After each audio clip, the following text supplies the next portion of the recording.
எல்லாருக்கும் வணக்கம். இன்னைக்கு சூப்பரான மொறு மொறுன்னு உளுந்த வடை நம்ம வீட்லேயே கடையில் செய்கிற மாதிரி எவ்வளோ கிறிஸ்பியாக சூப்பராக செய்யலாங்கிறதான் பார்க்கலாம். இதுக்கு நான் உளுந்தம்பருப்பை ஒரு 2 மணி நேரம் அளவுக்கு நல்லா ஊற வச்சு எடுத்துக்கிறேன்.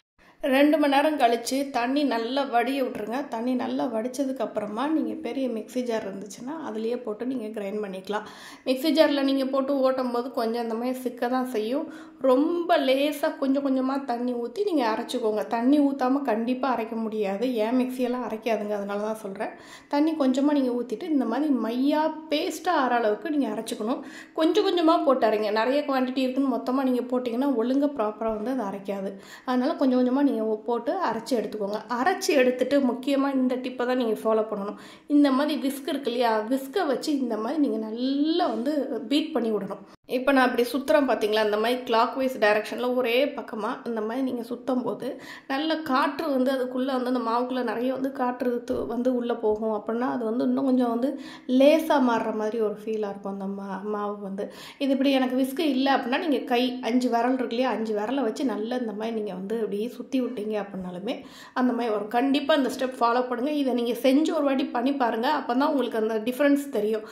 வடை வந்து இன்னுமே நல்ல ஒரு மொறுமொறுப்பாக உங்களுக்கு இருக்கிறது நீங்கள் ஃபீல் பண்ண முடியும். அந்த அளவுக்கு நீங்கள் விஸ்கை வச்சு நீங்கள் பண்ணி விட்டுட்டு அதுக்கப்புறம் தேவையான அளவு வெங்காயம், ஒரு பெரிய வெங்காயம் நான் குட்டி குட்டியாக கட் பண்ணியிருக்கிறேன், அது பச்சை மிளகா, அப்புறமா கருவேப்பிலை, இந்த 3 தான் நான் ஆட் பண்ணியிருக்கிறேன். நீங்கள் தேவைப்பட்டால் மிளகு கூட நீங்கள் சேர்த்துக்கலாம். சேர்த்துட்டு அப்புறமா தேவையான அளவு உப்பு, நான் வந்து பொடி உப்பு தான் சேர்த்துக்கிறேன். கல் உப்பாக இருந்தால் நீங்கள் வந்து அரைக்கும் போது போட்டு அரைச்சிருங்க. ஆனால் பெஸ்ட்டு பொடி உப்பு தான். அரைச்சதுக்கப்புறம் நீங்கள் இந்த மாதிரி சேர்த்துக்கோங்க. சேர்த்துக்கிட்டிங்கன்னா தான் உங்களுக்கு கரெக்டாக இருக்கும். அரைக்கும் போது நீங்கள் கல் உப்பு சேர்த்து அரைச்சிங்கன்னா கொஞ்சம் தண்ணி விட்டு நீர்த்த மாதிரி ஆகிடும். அதனால தான் பொடி உப்பு தான் பெஸ்ட்டுன்னு சொல்கிறேன் இந்த இடத்துல. ஸோ அதனால் நீங்கள் அந்த மாதிரி இப்படி கிளாக் வைஸாகவே ஒரே ரொட்டேஷனில் நீங்கள் பண்ணிவிட்டு எண்ணெய் காய வச்சுருங்க. எண்ணெயுமே பார்த்திங்கன்னா குழிவான பாத்திரத்தில் நீங்கள் வைக்கிறத விட இந்த மாதிரி ஃப்ளாட்டான ஒரு கடாயை நீங்கள் சூஸ் பண்ணிக்கோங்க. ஓரளவு வடை முங்குற அளவுக்கு எண்ணெய் ஊற்றிக்கோங்க. ஃப்ளாட்டான கடாயங்கும் போது உங்களுக்கு ஈவனாக வெந்து வரும். குழிவாக இருக்கிற பாத்திரம் அப்படின்னா உங்களுக்கு வந்து எல்லாமே நடுவுலையே போய் கிடக்கிற மாதிரி ஆகிடும். நிறைய போட்டு வந்து உங்களுக்கு வேக வச்சு எடுக்க முடியாது. ஸோ அதனால் நீங்கள் ஒரு தண்ணி தொட்டுட்டு கையில் தண்ணி தொட்டுட்டு வடையை இந்த மாதிரி எடுத்திங்கன்னா நீங்கள் தண்ணி அதிகமாக சேர்க்காமல் நீங்கள் செய்யும்போது உங்களுக்கு வடை மாவு வந்து அழகாக எடுக்கிறதுக்கு வரும். இந்த மாதிரி ஹோல்ஸ் போடுறதுமே உங்களுக்கு அழகாக நிற்கும். ஸோ அந்த மாதிரி போட்டுட்டு லைட்டாக கொஞ்சம் வெந்ததுக்கு அப்புறமா நீங்கள் வந்து அதை திருப்பி போட்டுக்கோங்க. அதே மாதிரி 2 பக்கமுமே ஈவனாக கோல்டன் ப்ரௌனில் மிதமான சூடில் வச்சுட்டு நீங்கள் வந்து பொரிச்சு எடுங்க. ரொம்ப ஹை ஃப்ளேமில் வச்சு நீங்கள் வந்து எப்போவுமே பொரிக்காதீங்க.